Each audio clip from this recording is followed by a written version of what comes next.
Assalamualaikum warahmatullahi wabarakatuh. Bismillahirrahmanirrahim. Alhamdulillah Ustadz, hari ini ada yang bertanya bagaimana hubungan umat muslim dengan bangsa Romawi ketika di akhir zaman.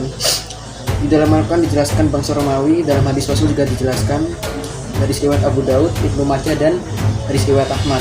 Dalam Al-Quran dijelaskan bangsa Romawi, bahwasanya bangsa Romawi di sini yaitu Konstantinopel, karena ketika itu dua negara didaya di zaman Rasul ada dua, yaitu Romawi dan Persia, yang berpusat di Konstantinopel, yaitu sekarang dinamakan dengan Turki.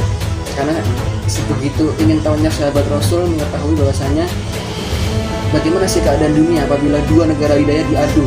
Nah, maka turunlah Al-Quran surat Ar-Rum, bahwasanya galabati Rum, Romawi akan menang dan akan berperang kepada Persia di tanah yang paling rendah, ala Aden al-Arabi. Alhamdulillah, apa yang Allah firmankan dalam Al-Quran surat Ar-Rum terbukti. Ketika itu Persia dan Romawi berperang di Laut Hitam, yaitu tempat paling terendah di titik bumi tersebut. Dan bahwa saya kelibuna fi sinin, pertama kali Romawi berperang dengan Persia itu kalah.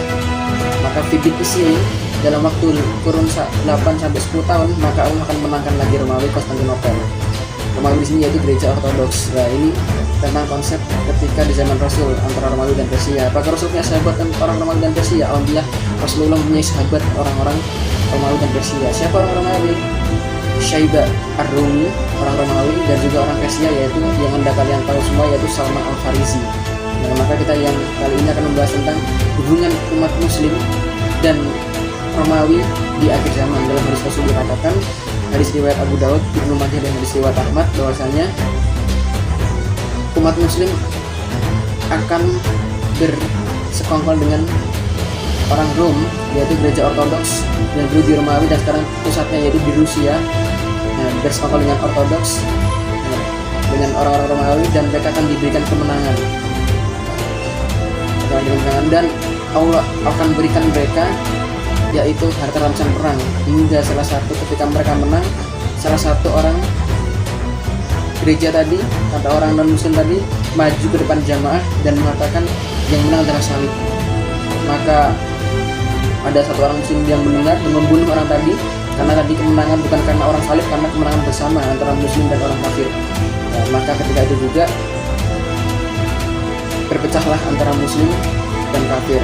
Maka dijelaskan dalam hadis ini, dalam menurut pendapat saya, perang yang pertama tadi yang bersekongkol tadi yaitu perang yang ketiga, perang yang bernuansa teknologi.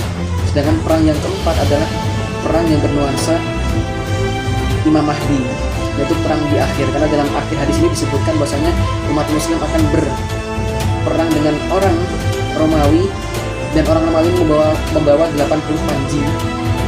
Setiap panjinya ada 16.000 orang. Kalau kita gabungkan sekarang ini, kita lihat bahwasanya gabungan Romawi kalau Uni Soviet ini digabungkan, Cina dan Korea Utara ini sama seperti dalam hadis, ada 80 panji.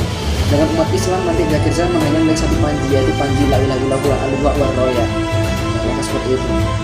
Tapi saya belum bisa menilai bagaimana pandangan ini, tapi saya bisa menyampaikan alhamdulillah. Semoga bermanfaat. Wassalamualaikum warahmatullahi wabarakatuh.